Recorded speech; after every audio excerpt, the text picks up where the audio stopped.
Hello and welcome to the House of Wellness. I'm Luke Darcy and joining me, as always, is Joe Stanley. Welcome to you, Joe. It's always a joy to see you, Darcy. Great to be with you again. Well, these days you don't get too far without a news story around COVID, Joe. But one that grabbed my attention this week was around French workers who are now allowed to eat at their desk without breaking the law.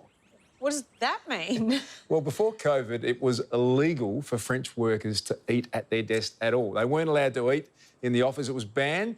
They'd go out to the local bistro, enjoy a beautiful French meal and then come back to work. So in an effort to curb the virus, they are now allowed to eat at their desk, which is a bit of a shame, I think, in some ways. I mean, don't you love the French? I just love their love of food. But now they can eat at their desks legally, which I bet they're really devastated about because confined to your desk with your sandwich rather than a beautiful three-course meal down the road. Yeah, absolutely. Goes to show how important food is to the French culture, as we know, Joe. So they're back into the office. Yeah, things are still pretty rough there. Cafes, bars and restaurants are still closed and there's a 6 p.m. curfew. But the coronavirus vaccine is rolling out and something like 2.2 million people in France have been vaccinated. Joe, on that topic, have you had a COVID test yet? I've had a few. Really? Have you not? No, I haven't had one yet. I haven't. I'm not sure the need hasn't occurred. How is it? Because there's a bit of mystique around it. How have you found it? It really wasn't that bad. Like, it's not enjoyable. You don't volunteer for it for fun. But I had a few... Well, I had symptoms once and then a few sort of events where I had to have a negative test to be able to do it. So I've had it 3 or 4 times now. Well, some good news, Joe, on that front. A company here in Melbourne is developing a much less invasive COVID breath test, which could return results in just minutes and looks a little bit less invasive. Yeah, they say it's a bit like a roadside alcohol test, so that should speed things up a bit. No more long queues, which I think is a really good thing. But now, from the wonders of modern science to the miracle of life, being a father of 4, Joe, it's pretty incredible. As you know, the experience of bringing new life into the world, which you've done as well. Oh, absolutely. I thank God every day for the blessing that is my beautiful Willow. But you've got 4, not all at once, though. They weren't multiple births, which I'm sure you're happy about. That might have tipped Beck and I over the edge of just getting through 4 at different ages, but I'm not sure how you cope with doing 4 at once. Oh, extraordinary. 1 in 80 births in Australia are multiples, and while twins and triplets or more multiply the joy, it's also a massive challenge for parents forced to juggle feeding, changing and sleep times. I honestly don't know how they do it. Yeah, sure is. A while ago, we had the pleasure of meeting Renee and Shane Albert, who got a big surprise when they found out they were expecting triplets. That was 2 years ago. So how are they doing? We went back in to find out how they're coping with the triple threat of toddlers. All right, just do one swing with one smile, maybe. Just try it. Oh, she's I actually love how crazy it is. Our house is just loud and it's messy and there's food everywhere, but it's so much fun. Girls, come get your dinner. Take yours to the table. All right, just take it to the table and pretend you want it. Someone's always laughing, someone's always crying too. Jade has just gone to the toilet. Meal times in our house are awful. They are very messy. Our girls love eating rice, but rice just gets everywhere. We'll have dinner in one room and there'll be rice in every other bedroom. It's been only like the last 2 weeks maybe where they're not in their high chairs anymore, so they just either sit on the floor, sit at the table. Yeah, and now they sit down at a little table together and they'll have a meal together. It's actually so cute. They steal each other's food off each other's plates. And they steal each other's food, yeah. It's all the time. Jada, please don't steal theirs. It's so frustrating because it's like, just eat your own one. Like, they all just steal from each other. Everyone else's is always better. Yeah. Which is true. I steal Sean's food, so. That's true. Here, let's take your shoes off. What? So with bedtimes, I mean, just recently as well, they found out how to climb out of their cots. So we've had to take off the side of their cot so that they can't fall out. So now they're just in 3 open cots and it's kind of mayhem. We had to take everything out because we're raising a little team and they help each other. We had a night light in there and we had to take it out because they would just climb up and pull it down and they help each other up. Yeah. Everything's out now. Everything's out, unplugged. Wardrobes are locked.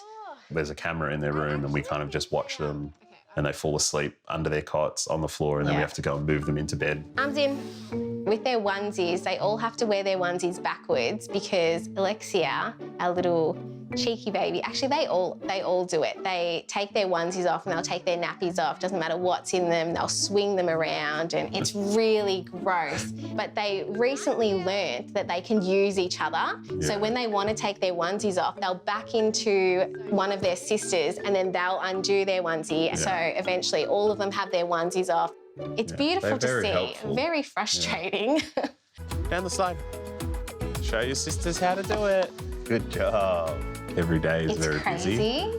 But yeah, I mean, we love it. I mean, we love our life. We do. We do. As much as we love our life, and like if it happened to anybody, you would absolutely love your kids. Like it's not that we don't, but it's really stressful and really hard. So I just recommend people have one at a time. Well, lockdowns were hard enough, as you know, Joe, but juggling triplets and a toddler, that must have been incredibly tough, but they made it look pretty easy. Well, Renee's mum is one of 11, so she did have a great mentor there. Do you remember Octo-Mum? I do. Nadia Sulman, who gave birth to octuplets in 2009. She's already a single mum to 6 kids, and then her octuplets were only the second set to be born alive in the US. They have now just turned 12 and are thriving, although Nadia has decided to bring them up vegan as well. So she really is up in the ante when it comes to cooking dinner, don't you think? Can you imagine mealtime in that house? That would be unbelievable. And it's hard enough working out what you can eat if you've got some kind of food allergy or intolerance, which is what we'll be talking about next, right here on the House of Wellness.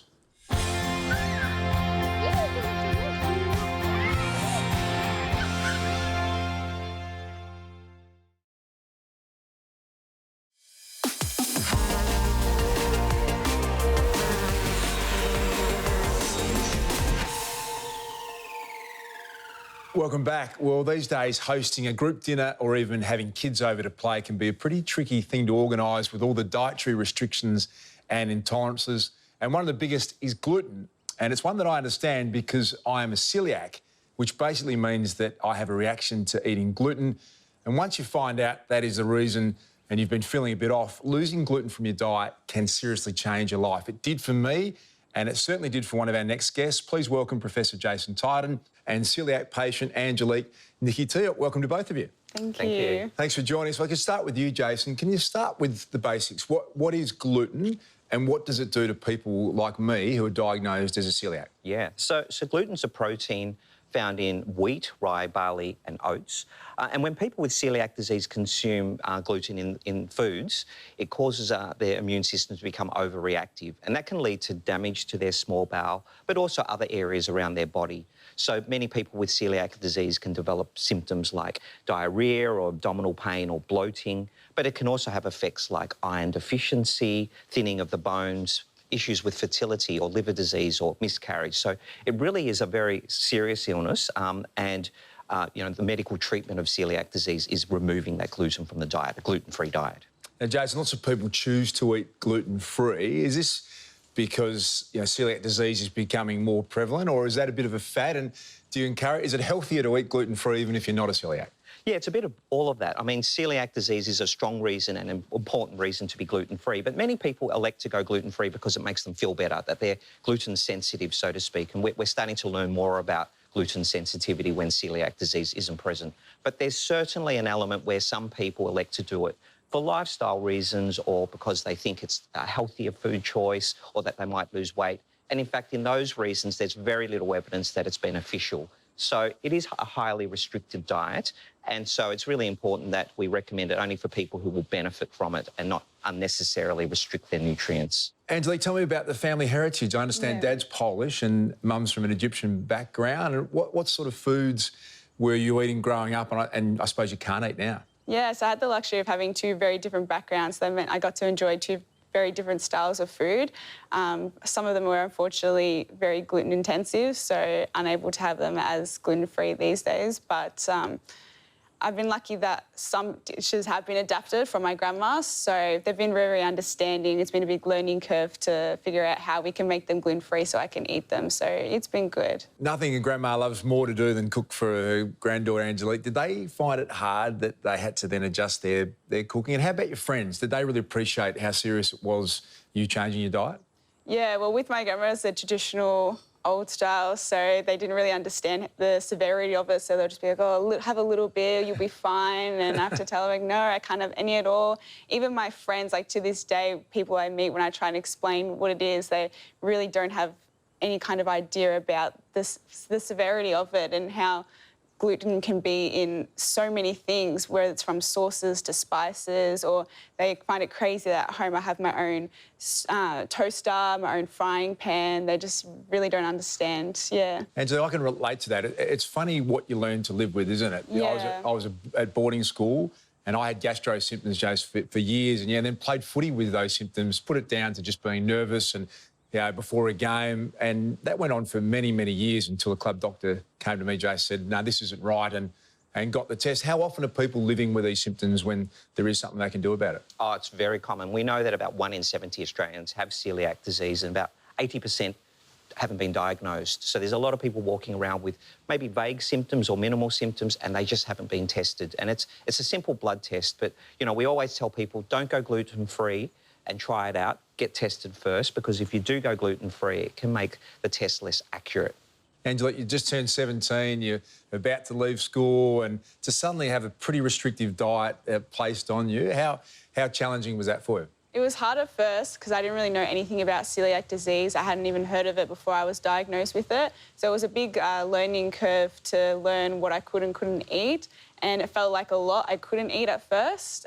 But I guess just learning to live with it was part of the journey. And Why is there, bits of wheat in sauces? It seems as though, the use of that, once you start assessing it in your life, it's added into so many products, Jace. Any idea why?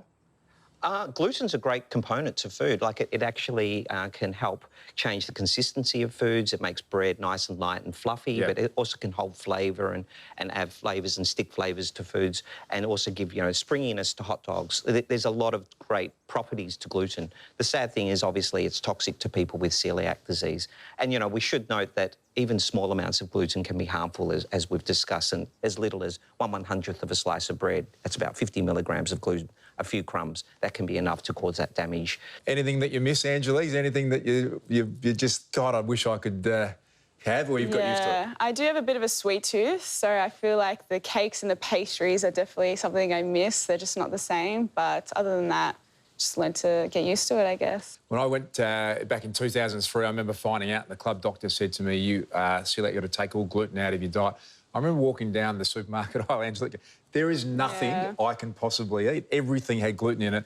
Whereas these days, I find it really easy. Most menus, most chefs, everything's identified pretty clearly. Have you found that as time's gone on, it's pretty easy for you? Definitely. I was diagnosed in 2014, and from then to now, I've just noticed, it felt like the supermarket aisle for gluten-free has just doubled in size. So, yeah, I definitely find it easier now than when I was first diagnosed, and I feel like it's just constantly getting better, which is good. Now, James, I've got a question for you, because when I found out, I was as strict as I got a separate toaster, there wasn't a breadcrumb, I was attaching that to performance, and I took gluten out of my diet for 2 years. I find occasionally my weakness is I love to have a beer, and I can have a few beers, but I don't get any symptoms. I don't get anything negative happen. Does that mean is it possible that you can grow out of celiac? The problem is that you can still have the damage occurring on the inside. So even if you're sneaking a little bit of gluten and not feeling sick, that damage can still be occurring. So we really tell people to be as strict as possible, because it's not always possible to know if you're getting that damage on the inside. So we wouldn't recommend sneaking beers. And there are actually gluten-free beers available now that, taste pretty good. They're better. They're not quite there. They're getting better. But so you're saying you're a celiac for life. So Angelique and I, for the rest of our life, should eliminate gluten as long as we live. Is that it's a lifelong treatment, so it needs to be strict and lifelong. That's right. Angelique and I come from pretty different backgrounds. Is there one group of people more than others that are more susceptible to this? Well, what we're starting to find now is that celiac disease affects people globally. We used to think it was mainly a Western illness, but we're now seeing celiac disease in Asia, for example, and I have a lot of Somalian patients. So it really is truly a global illness. It affects men and women, it affects all ages. So, you know, if people are concerned about symptoms they may have heard of on the program, they should visit the Coeliac Australia website. There is a quiz that they can fill out that can help guide whether they're at risk of some of the common symptoms to get tested. Well, you've made me rethink those handful of beers that I like occasionally, Jay, so I'm back on the program. Thank you for that. Appreciate you joining us today, Professor Jason Tide and Angelique. Thank you so much for sharing your story with us today. Thank you. Thank you. Thanks, guys.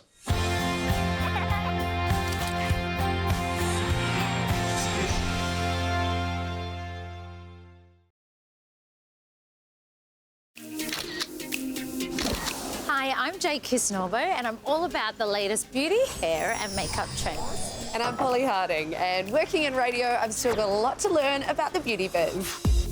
Together, we're going to bust those beauty myths, Strip things back to basics and learn a few new tricks in the process. Jade, I think it's fair to say that people are so much more conscious these days about what ingredients go into their makeup. And rightly so. I know that whenever I go and get products, I look on the back and the less ingredients, the better.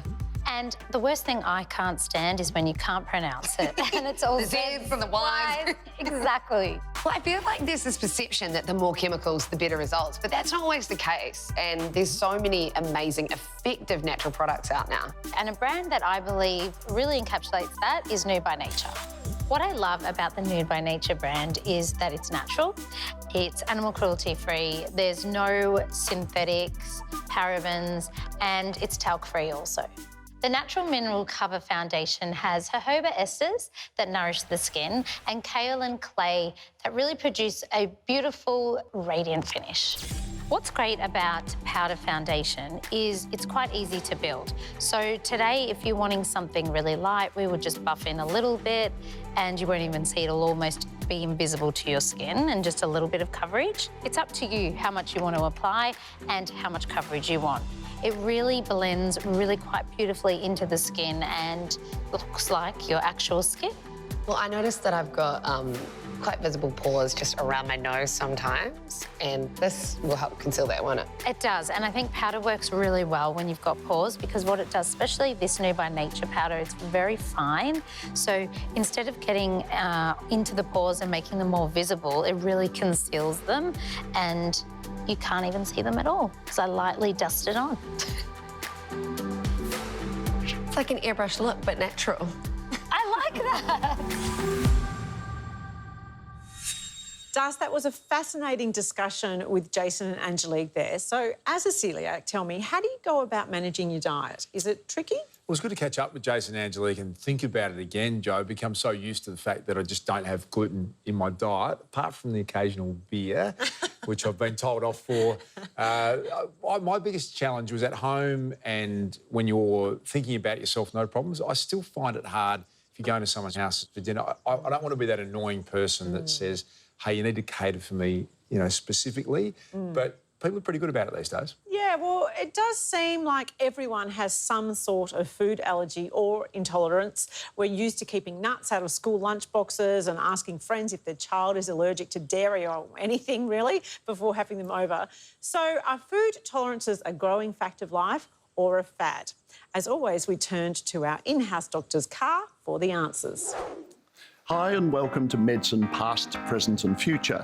My name's Dr. Nick and I'm the past. And my name's Dr. Isabel and I'm the future. And together, we're the present. Now, Dr. Isabel, I was thinking making something nice to take for the staff at work, a cake or something. What do you reckon I should make them? Oh, that sounds lovely. I mean, you should probably do something that's maybe nut-free, probably gluten-free, and realistically, probably dairy-free and egg-free as well. So maybe my speciality, the gluten-free zucchini lemon slice. Actually sounds pretty good. But quite seriously, Dr. Isabel, what's going on here? Because there was a time when I could take any old food to work, it didn't matter. But these days, it seems like everyone seems to have some sort of food allergy or intolerance. Is it a real thing? What's happening? Well, first we need to differentiate between allergies and intolerances, Dr. Nick. So an allergy is a mass reaction in the body to even a tiny bit of a particle. It can range from quite mild, so sneezing, itching, that sort of thing, to really severe and even life-threatening. Intolerances, on the other hand, they can be quite uncomfortable, and the symptoms tend to get worse the more of the food that you eat, but they're not dangerous.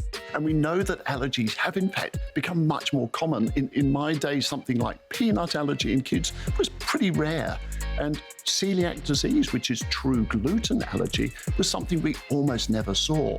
But in the last 30 years in Australia, the rates have rocketed up. So now around about 4% of adults and up to 10% of Australian children have true food allergies. So what's the reason for this huge change? Well, we don't really know, Dr. Nick, but there are lots of different theories. One of them you might have heard of, the hygiene hypothesis. So this is the theory that, for instance, if we look at more developing countries where sanitary conditions are not so great, allergy rates are lower. But somewhere like Australia, which is now one of the allergy capitals of the world, maybe our life has become just a little bit too clean. That's exactly right, Dr. Nick. And when we think about too clean, what we're talking about is less exposure to natural environments. So, for instance, we know that children that grow up on a farm with pets or in close contact with parks and gardens tend to have fewer allergies than those who are maybe brought up in the city. Now, this seems to be about exposure to microorganisms or little bugs that are in the natural world. And if you have more of that exposure, you're less likely to get the allergies. So maybe it's okay to let the kids play in the dirt a little bit more. Just make sure they wash their hands before eating. And talking about eating, one of the other hypotheses is that the increase in allergies is about when we introduce foods. So again, when I was a junior doctor, we used to tell parents that they should delay the introduction of things like eggs and peanuts because we thought that would help. Turns out, like so much that I was taught, this was wrong. It's actually better for little developing tummies to be exposed to proteins from things like egg and peanut earlier because it helps their system get used to it and means they're less likely to become allergic. And these are just two parts of a very complicated puzzle. So in summary, it's probably okay to let your kids get a little bit dirty, play around in the garden a little bit. And if you don't have a pet of your own, maybe they could pet the neighbour's dog. Always a good thing to play with the neighbour's dog. And the other thing is to think about introducing foods earlier in that 6 to 12-month period. Just a little word of warning, if there's a strong family history of allergies or eczema, that sort of thing, check it out with your health professional first. Now, Dr. Nick, that lemon zucchini slice sounded pretty good. Do you want a hand in the kitchen? Always happy to have a hand in the kitchen, Dr. Isabel. Thank you very much. Let's do it. So our obsession with cleanliness could actually be behind the increase in allergy rates because that's what I'm holding to as to why my house is a pigsty, Darcy. Well, allergies of all kinds affect 1 in 20 of us these days, Joe, including being allergic to bees like you are, which is sort of a slight worry given in our new studio here we have a live beehive. Oh, no, they're lovely, those bees. They keep their distance. I've had a little chat with them, so they'll be fine. But hay fever, bee stings and food allergies are pretty commonplace. But there are also some really bizarre allergies out there, like aquagenic urticaria, which is an allergy to water. So that means no baths or showers. Oh, my goodness, I don't know what I'd do without a luxurious bath. Is there a famous tennis player that's allergic to grass? Or historically, I think someone who won a lot of majors played on grass but was allergic to grass. Or famous sports person. There's a fair bit going around at the moment. Yeah, there's allergy to sunlight or human touch. That would just break your heart. Money. Some people are allergic to money. Really? And by that I mean it's the loose change, the nickel in the coins that can bring about a really nasty rash. So. What about you, Joe? Anything that troubles you? No. What are you up to these days? Because we know you had a little patch at being a vegan for a while. Oh, come on. I never said vegan. Are we filming this? I've totally gone off tap.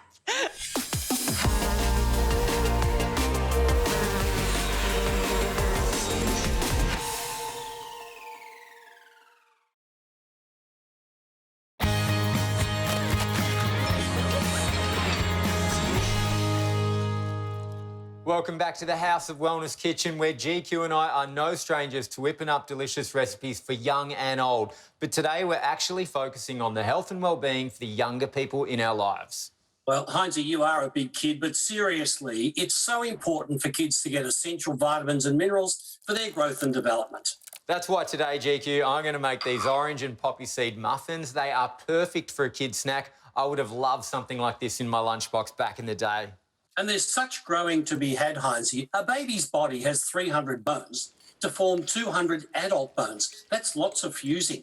And then they develop healthy teeth, gums, skin and eyesight. Eyesight? You heard right, Heinzie. 2 years for eyesight to fully develop in babies. And even then, growth of our eyes doesn't stop until post-puberty.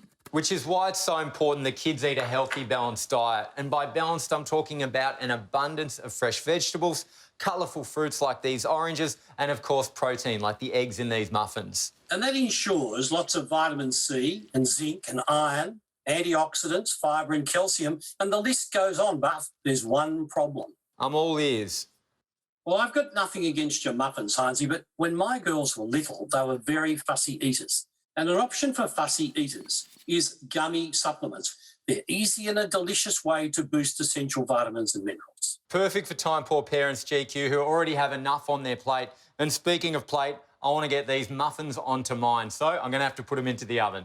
Hey, when can I come around and have those? Mate, I think you're a little bit too old for these. Your growing is done. Oh, Heinzie. The A to Z of Vitamins is brought to you by Nature's Way Kids Smart Vita Gummies Multivitamin to support your child's healthy growth and development. Well, Joe, the teenage years are pretty tough, pretty rough in many ways, aren't they? When you think about the hormones and growth spurts and often kids dealing with braces and skin conditions. How about you growing up? How was it? Did you go through the teenage years with any trouble? It's a nightmare. Do you remember how awkward you felt and self-conscious? Did you have acne or any skin issues? Yeah, I think I remember going to boarding school and there weren't a lot of places to turn for any of that sort of stuff, so you just had to fight your way through it. But, yeah, I remember having, you know, the skin challenges and it's just a tough period, isn't it? Yeah, I had pretty bad acne and many people do, but don't despair. Help is out there and it comes in the soothing balm that is our master herbalist, Gerald Quigley. Hives have a fancy medical name called urticaria, which means itching. Now, hives can suddenly appear, they can last for a little while, but in the meantime, they itch like blazes. These are caused by some sort of allergic response, perhaps caused by a food or a medication, or even contact with a plant in the garden. Antihistamine is the solution. You speak to your pharmacist about the most appropriate one. Externally, the itching can be settled with some cool water, local anaesthetic, or in extreme cases, a steroid cream. Eczema seems to be rather common these days. It's so annoying. It's the skin drying out, the skin barrier breaking, therefore irritation, redness, sometimes even weeping. A common cause at the moment is the ongoing use of the hand sterilisers that we've become quite used to. The importance of settling the skin barrier again means that you have to be specific in the cleansers and the moisturisers that you may be using regularly. In children, eczema can often be part of what we call the inflammatory cascade: hay fever, asthma, eczema, a trio of things that are carefully linked. You may need to even consider some fish oil supplements for that. Get some advice from your pharmacist. What a wonderful time of the year. We can be dining outside late in the evening, walking on the beach, but then we sometimes get visited by those annoying things called mosquitoes, and they can carry disease. The World Health Organization tells us that the most effective repellent is DEET, D-E-E-T, and that's available from your pharmacy in gels and roll-ons, aerosols, whatever way suits, and don't forget to reapply it. If you are unfortunate enough to be bitten, use a local anaesthetic cream to take the irritation away, but if you do happen to scratch them, perhaps in your sleep, dab them with an antiseptic. And if your symptoms persist, please speak to your health professional. They'll give you the best advice. But most importantly, live well, be well, stay well. Well, Joe, so many home remedies. My grandma, Nana Darcy, was just huge on the honey lemon drink. That was the cure-all for everything. I swear by a little bit of oil on your feet at night. You'll never sleep better. A bit of massage oil. And our friend, Eddie Maguire, used to tell me growing up as a kid, his dad would tell him if he cut his finger to get a little bit of a cobweb and the spider web would knit and heal the cut on your hand or your finger. Well, my mum always said a warm bath cures everything. Even if you've stubbed your toe or if you've had a bad day, you're a bit stressed, you've had a fight with someone, just have a warm bath. The thing is, they all seem to work, Joe, and I think it's called mind over matter in some ways. Well, up next, we meet the Aussie dad who's on a mission to fight muscular dystrophy alongside his son, one step at a time. Plus, the Aussie vitamin company that's proving charity really does begin at home.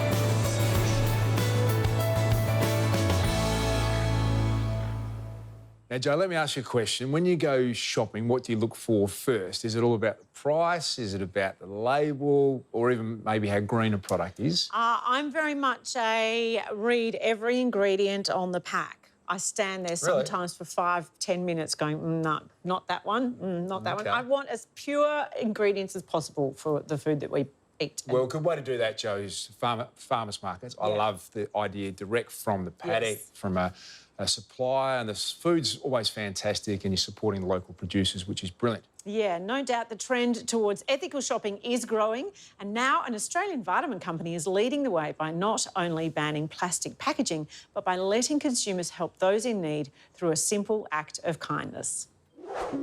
Our journey started a few years ago when my wife and I travelled throughout Africa and some other parts of Asia, and we saw a world in need. And we saw people lacking critical nutrients in their food, causing, nutrient deficiency. And then we saw the environment riddled with plastic, and then we came home. And originally I thought, Australia's fine, we don't have any problems, but we actually do face many health problems, and as a country, we do have a long way to go when it comes to recycling. And so we thought, well, we have to do something here. Matt Stenmark describes this fire in his belly as the inspiration behind starting Kind Vitamins in 2020. And its name also happens to be its core philosophy. Kind really works in 3 ways. First, we're kind to our customers, and what that means to us is that we start with ingredients based on scientific evidence, because for us, we believe that's really a great way to show kindness to yourself, is by investing in your health. My favourite products within the Kind range are probably our magnesium and our collagen. They're the two that the response has been really fantastic. One of the big things about our magnesium is that it's got 4 forms of magnesium. It's got cofactors, which basically means it helps the magnesium absorption, and it's also got electrolytes. And then our collagen, it's got 2 forms of collagen, marine and bovine, for those that are really into it. But it's really about skin elasticity and skin firmness.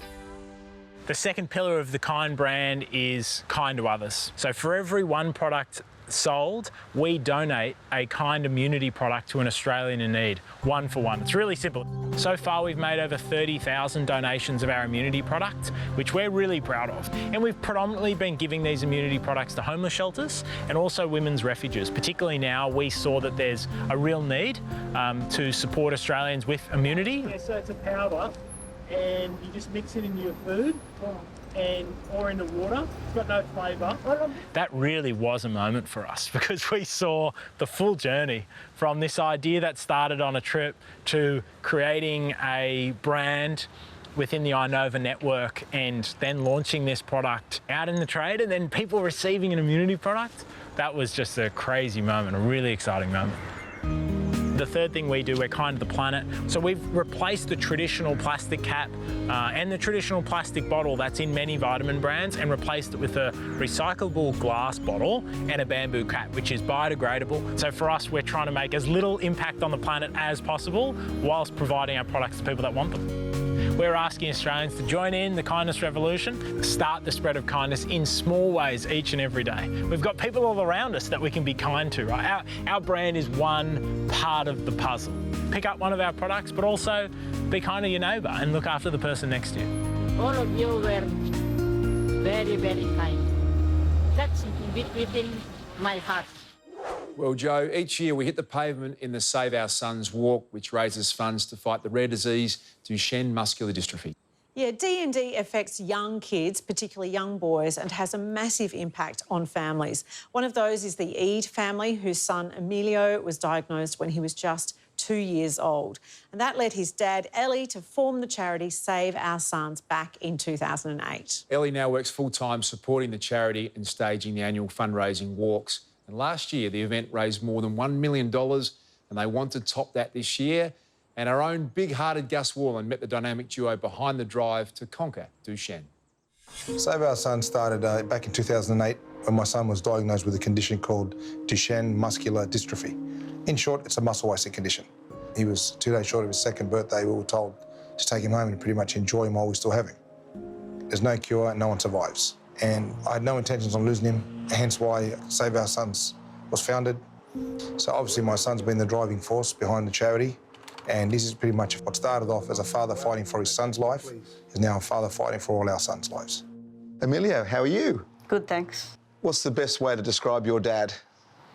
An outgoing, funny person with confidence, and he can talk for days. What do you think about the fact that he started Save Our Sons? I'm proud of him for what he's done for me and the other people with my condition. There's something very special about your son. He just gives you those eyes, and it's just... He's got those eyes, but those eyes, when you see him, mate, sometimes I've seen those eyes and they've been sad eyes. He's, look, he tries to keep a positive front facade, but at home, obviously, he opens up and he can sense the frustration. He wants to be like his siblings. He wants to play sports. He wants to have a run with his mates. Knowing he's limited doesn't help psychologically. It's hard. Emotionally, it's hard. It's just hard knowing in the back of your head that you're going to lose your child. So you're creating these memories, you're taking these photos. Hence why I say to everyone, enjoy life, appreciate what you have, because you don't know what tomorrow brings. 1, 2, 3. Talk me through the walks. How many walks have you been on? I've been on 3 or 4 walks, and it's to raise awareness for Duchenne by walking around Australia, so people know about it. More people know what it is and how it affects people. The walk started 7 years ago. We walked actually from our office to Canberra. We met the Prime Minister. This time we're walking the same route, but we're hopefully meeting with the Federal Health Minister and the Shadow Federal Health Ministers, a number of key ministers that will be attending. And the key messages we have that we're going to lose our kids. Time's of the essence. We have a trial knocking on our doorstep, and we need that trial to take place. It's a gene therapy trial and holds the hope of a potential cure. And that's why this walk is so important. We are walking to Canberra, raising that hope and that awareness and that cry for help that we need this trial to take place today to give our kids a chance for tomorrow. What's the hope for the future? That I can get on a trial to cure me. We've got so many people that love you. Yeah, I know. Keeps me going. Can we have a hug? Thank you. Yep.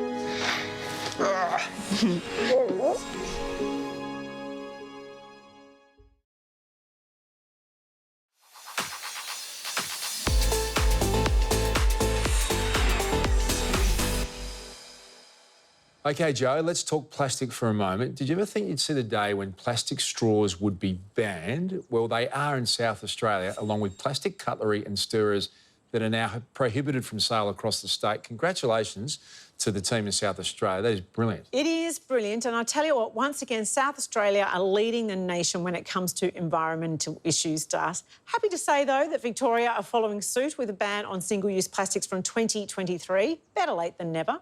Yeah, and some of the big food chains are responding by not selling single-use plastics from July this year too, which is great news. Coles is ditching the plastic cutlery and tableware from its shelves and is predicted to remove 1.5 million kilograms of single-use plastics from landfill every day. Just from the plastic cutlery? Just from that. That is amazing. And what about this, Darcy? Even Coca-Cola are getting on board. They're currently testing a paper bottle to replace their plastic bottles. Which I love, and that is brilliant. A big industry like that taking a leadership role. As we said, better late than never, but I reckon it might be a hard one, isn't it? We think about trying to get that product, Coca-Cola, into a non-plastic vehicle. Will be fairly interesting to see how they do that. Yeah, a big challenge, but that's what science is for, isn't it? Amazing. Their goal is to create a 100% recyclable, plastic-free bottle, and it sounds like they're really committed to it. They want to be producing zero waste by 2030. Yeah, well done. Environmental awareness is pushing people and industries to think differently, finding solutions that perhaps once thought to be impossible. It's great, Joe. couldn't be more supportive of it. Yeah. Well, anyway, that's all we've got time for today on the House of Wellness. Please head to our website, houseofwellness.com.au, to find out more on everything we covered today. And remember to tune into the House of Wellness radio show with Joe Stanley and GQ every Sunday. And as always, thanks to our great friends at Chemist Warehouse. We'll see you next time.